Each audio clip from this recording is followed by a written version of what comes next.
In 1985, a magazine article branded him part of the Brat Pack, and Andrew McCarthy says it nearly ended his career. In the 80s, he was the guy everyone wanted. The sensitive one, the safe choice, the romantic lead in Pretty in Pink. But behind the scenes, he was drinking too much, struggling to connect, and walking around with the fear that he didn't belong there. Then, in the early 2000s, he did something almost no one expected. Something that had nothing to do with Hollywood, and years later he returned, but not the way anyone imagined. So what really happened to Andrew McCarthy? Let's fade to black. Andrew Thomas McCarthy was born on November 29, 1962, in Westfield, New Jersey, a quiet suburb where ambition wasn't the default. His father worked in investments, his mother was an artist, and McCarthy has said he grew up with a sense that something was missing. He describes himself as shy, uncertain, someone who didn't quite fit. Acting became his way out, or maybe his way in. He attended NYU's Tisch School of the Arts, studying with some of the same teachers who'd trained De Niro and Pacino, but McCarthy was chasing the toughest kind of method acting or gritty realism. He wanted to feel something, to step into someone else's life for a while. His first real break came in 1983 with Class, a coming-of-age drama where he appeared opposite Jacqueline Bisset and a young Rob Lowe. It wasn't a massive hit, but it got him noticed, especially for his looks, blue eyes, and a wistful, wounded expression that made casting directors think. Romantic lead, and that's exactly what he became. In 1985, he showed up in Heaven Help Us, a smaller drama about Catholic school students in the 1960s. Again, not a blockbuster, but it put him rooms with the right people. Directors liked him, producers liked him. He was easy to work with, reliable, and he photographed well. McCarthy has said that even then he felt like he was pretending, like everyone else knew what they were doing, and he was just improvising. That feeling, that fear of being a fraud, would follow him for years. And then 1985 exploded. Andrew McCarthy was cast in St. Elmo's Fire, Joel Schumacher's ensemble drama about a group of recent college grads trying to figure out adulthood. The cast included Emilio Estevez, Rob Lowe, Demi Moore, Judd Nelson, Ally Sheedy, and Mare Winningham. Basically, everyone under 25 who seemed to be working in Hollywood at the time. The film did well enough, but what came next changed everything. In June 1985, New York Magazine published an article by David Blum titled Hollywood's Brat Pack. It was supposed to be a profile of Emilio Estevez, but Blum turned it into a takedown, painting the young actors as spoiled, privileged, and interchangeable. He lumped them together under one dismissive label, the Brat Pack. McCarthy has said that article felt like a death sentence. Suddenly he was Andrew McCarthy, actor. He was Andrew McCarthy, Brat Pack member. And in Hollywood, labels like that don't just stick. They become the story. They define you before you even walk into the room. But the roles kept coming. In 1986, he starred opposite Molly Ringwald, Pretty in Pink, playing Blaine McDonough, the rich, preppy guy who falls for the artsy girl from the wrong side of the tracks. McCarthy brought something quietly complicated to the part, a kind of shame, like Blaine knew he was supposed to be better than he was. The film was a massive hit, and once again McCarthy became the guy, the one you were supposed to root for, the one who shows up at the end. And here's what made McCarthy different from a lot of his peers. He appealed to everyone. Most actors back then landed in one of two camps. They were for the girls or they were for the guys. Rob Lowe had that untouchable golden boy thing that made him a teen idol, but plenty of guys found him hard to relate to. McCarthy, though, had an easygoing, almost self-deprecating quality that made him feel non-threatening. He wasn't the coolest guy in the room, but he wasn't trying to be. Women saw him as sweet and romantic. Men saw him as just a guy, someone who could have been their friend. He didn't come off as full of himself. He seemed uncertain, even a little awkward, and in a decade full of big personalities and bigger egos, that made him stand out. Then came Less Than Zero in 1987, and this one was different, based on Bret Easton Ellis's novel. It was a dark, nihilistic look at wealthy Lowe's angels, teenagers spiraling into drugs and self-destruction. McCarthy played Clay, a college student who returns home to find his best friend, played by Robert Downey Jr., addicted to cocaine and selling himself to pay off debts. It was the most vulnerable, stripped-down performance McCarthy had given, and he said it was also the most honest because by that point he was drinking heavily himself, not at Downey's level but enough to recognize the emptiness in the character. Critics dismissed the film as too glossy, too Hollywood, but McCarthy Knew better, that numbness, that vacancy, he wasn't performing it.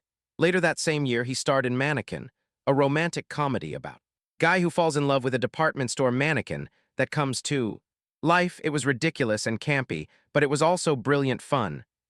Complete tonal 180 from less than zero. It made more than $40 million and turned into a classic. And that's the strange thing about Andrew McCarthy in the 80s. He was everywhere, but he wasn't anywhere. He was the face on the poster, but he didn't know who he was underneath it.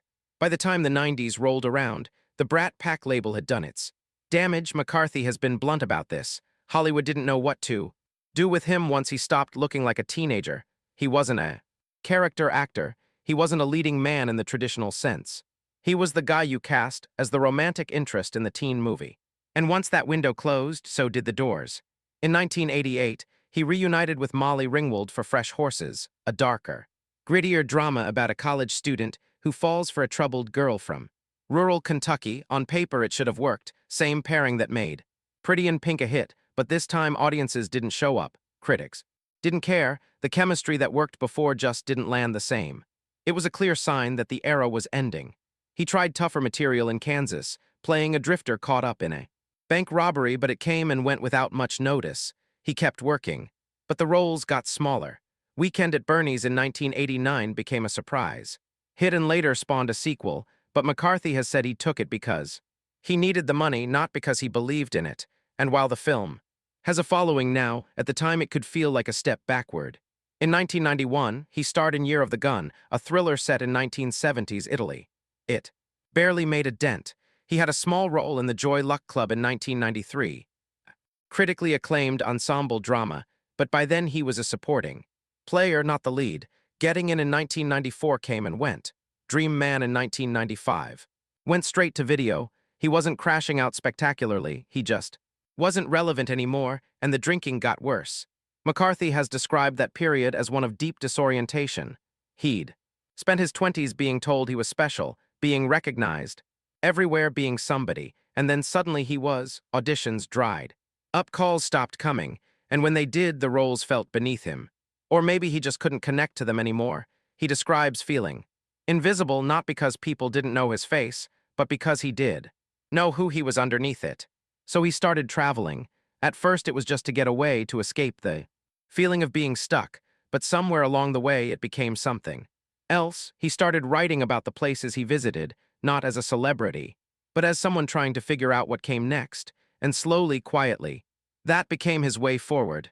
In the early 2000s, Andrew McCarthy did something almost no one in Hollywood does. He walked away from acting and built an entirely new career. He started writing travel essays. At first they were personal reflections, attempts to make sense of where he'd been and where he was going, but editors began noticing. His writing wasn't glossy or aspirational. It was introspective, honest, and sometimes uncomfortable.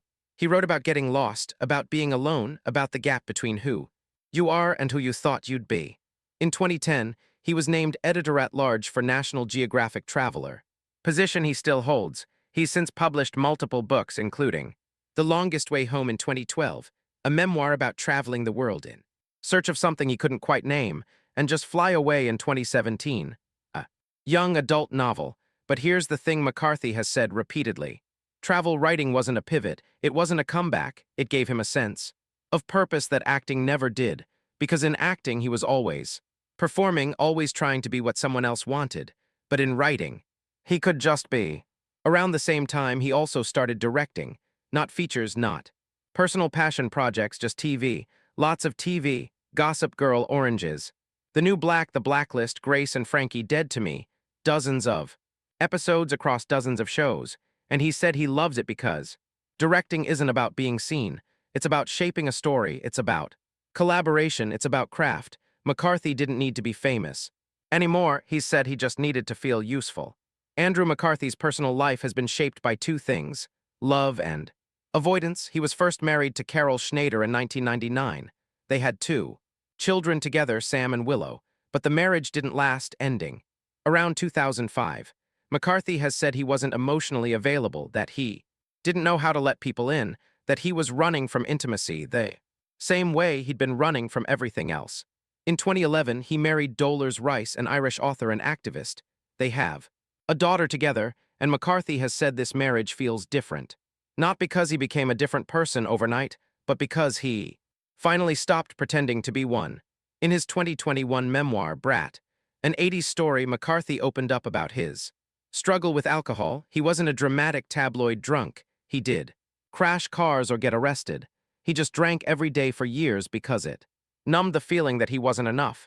He said that being famous in your 20s messes with your sense of self in ways that are hard to explain. You're told you're special, but you don't feel special.